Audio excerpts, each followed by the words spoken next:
Fala, Giras! Questão de geometria plana do Enem. O polígono que dá forma a essa calçada é invariante por rotações em torno de seu centro de... Quando ele fala invariante por rotações, ele quer saber o seguinte: quantos graus eu devo rotacionar essa figura, girar ela, para que ela mantenha essa posição inicial?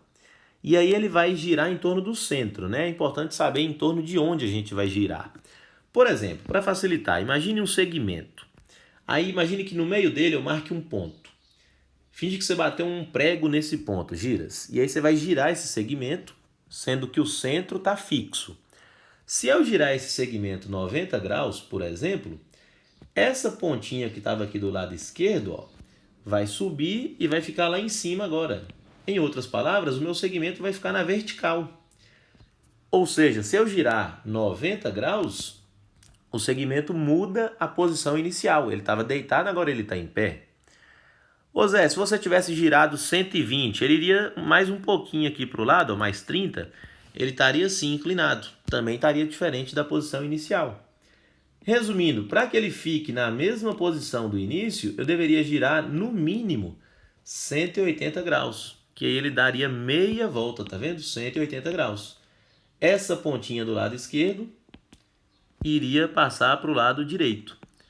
E o pontinho que estava do lado direito iria vir para o lado esquerdo.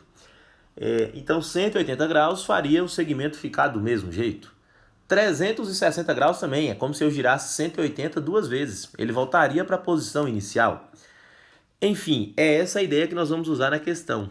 Só que aqui nós temos esse polígono, né? Vou destacar um aqui, giras. Finge que eu estou pegando esse aqui do meio, ó. O que nós vamos fazer? Vou marcar um ponto no centro dele. E aí, para facilitar, eu vou dividir esse polígono em partes iguais, em partes simétricas. Por exemplo, eu vou traçar um segmento do centro até o vértice mais distante que nós temos aí. Os vértices mais distantes, que são 3. Pronto. Reparem que eu dividi a figura em 3 partes iguais. Nós temos aqui, ó, esse pedacinho, tá vendo? Tipo um V do lado aí direito. Temos mais um aqui embaixo e mais um outro aqui do lado esquerdo. Se você reparar, é como se eu tivesse dividido a figura em 3 partes iguais. Por exemplo, aqui no centro, ó, imagine uma circunferência completa, 360 graus.